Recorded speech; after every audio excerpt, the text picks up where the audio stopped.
No Bíblia Espada Forjada, e vamos falar aqui dessa Bíblia maravilhosa, o Livro dos Mártires.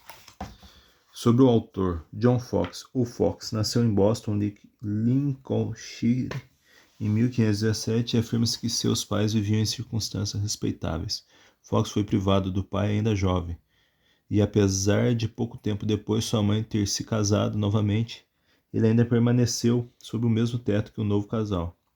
Devido à sua precoce demonstração de talentos e inclinação ao aprendizado, seus amigos o persuadiram a ir para Oxford, onde ele poderia cultivá-los e amadurecê-los. Durante seus estudos em Oxford, ele se destacou pela excelência e perspicácia de seu intelecto aprimorado pela disputa entre os seus colegas da universidade, unidos ao incansável zelo e dedicação de sua parte. Em pouco tempo, essas qualidades renderam a admiração de todos, e como recompensa por seus esforços e sua conduta agradável, ele foi eleito membro do Magdalen College, algo considerado de muita honra na universidade e raramente concedido, exceto em caso de grande distinção. Parece que a primeira demonstração de sua genialidade foi na poesia e na composição de algumas comédias em latim, que ainda sobrevivem.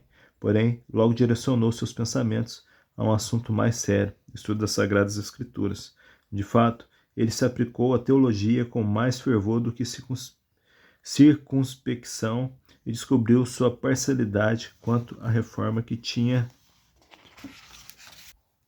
então começado antes de ser conhecido pelos apoiadores dela ou por aqueles que os protegiam, uma circunstância que lhe comprovou a fonte de seus primeiros problemas. Disse que ele afirmava frequentemente que a primeira questão que motivou sua pesquisa da doutrina papista foi ter visto diversas coisas de natureza mais mutuamente repugnante serem impostas aos homens, ao mesmo tempo, sobre esse fundamento, sua resolução e desejada obediência àquela igreja sofreram um certo abalo, e aos poucos instalou-se uma aversão a tudo. Seu primeiro cuidado foi examinar a história antiga e moderna da Igreja, averiguar seu início e avanço, considerar as causas de todas as controvérsias surgidas nesse intervalo de tempo e ponderar diligentemente seus efeitos, sua solidez, suas enfermidades, etc. Antes de completar 30 anos, ele havia estudado os patriarcas gregos, latinos e outros, autores eruditos, as atas dos concílios, os decretos dos consistórios e adquirido uma incrível habilidade no idioma hebraico. Nessas ocupações, ele frequentemente passava uma parte considerável da noite ou até mesmo a noite inteira. E para relaxar a mente, após estudo tão incessante, ele recorria a um bosque próximo à faculdade, lugar muito frequentado pelos estudantes à noite por sua sombria tristeza. Nesses passeios solitários, era comum ouvi-lo emitir fortes soluços e suspiros, e com lágrimas derramar suas orações a Deus. Na sequência, esses retiros noturnos deram origem à primeira suspeita de seu afastamento da Igreja de Roma. Pressionado a dar uma explicação dessa mudança de conduta, ele se recusou a inventar desculpas, declarou suas opiniões e, por sentença da faculdade, foi condenado, sentenciado como herege e expulso. Alguns amigos, ao ouvirem o relato sobre a situação, ficaram muito ofendidos ao saberem que Fox fora abandonado pelos próprios amigos. Assim foi-lhe oferecido refúgio na casa de Sir Thomas Lucy, em Warwickshire, que o enviou para instruir seus filhos. A casa ficava à distância de uma curta caminhada a partir de Stratford-on-Avon.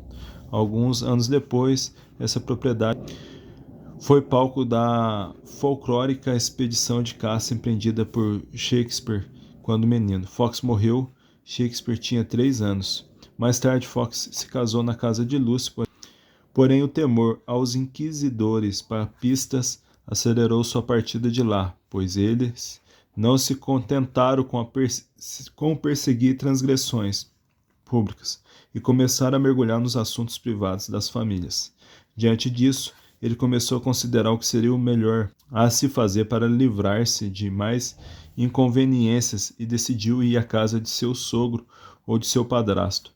O pai de sua esposa era um cidadão de Coventry, cujo coração não lhe era indiferente. Sendo mais provável que ele fosse bem recebido por causa de sua filha, resolveu ir primeiramente até ele, e quando isso, por meio de cartas, tentar saber se seu padrasto o receberia ou não.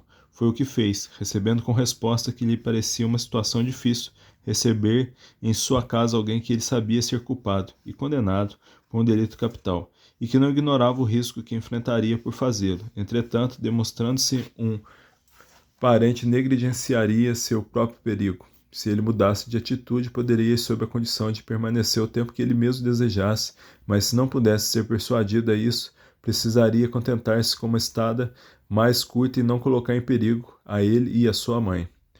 Nenhuma condição deveria ser recusada. Além disso, ele foi secretamente aconselhado por sua mãe a ir e não temer a severidade de seu padrasto, porque talvez houvesse sido necessário escrever como ele escreveu, mas quando surgisse a ocasião, ele recompensaria suas palavras com seus atos. De fato, Fox foi mais bem recebido pelos dois do que esperava.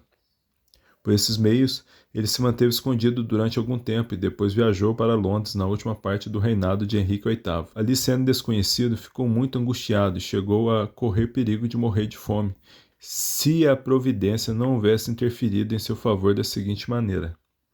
Certo dia, quando Fox estava sentado na igreja de Sr. Paul, exausto por jejum prolongado, um estranho sentou-se ao seu lado e o cumprimentou com cortesia. Colocou uma quantia em dinheiro em sua mão e pediu que se animasse. Ao mesmo tempo, informou-lhe que dentro de alguns dias novas perspectivas se apresentariam para sua futura subsistência.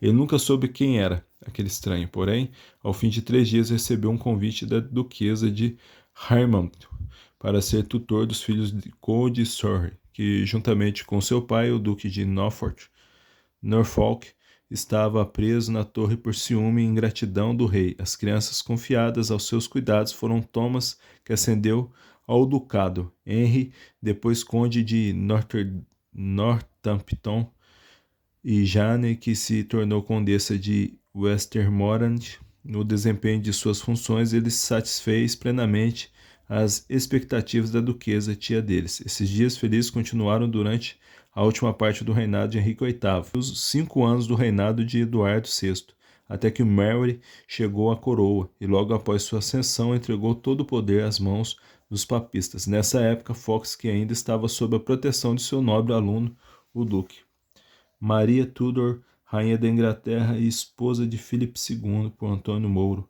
1519, 75, parte do acervo do Museu de Padre, Madrid, Espanha.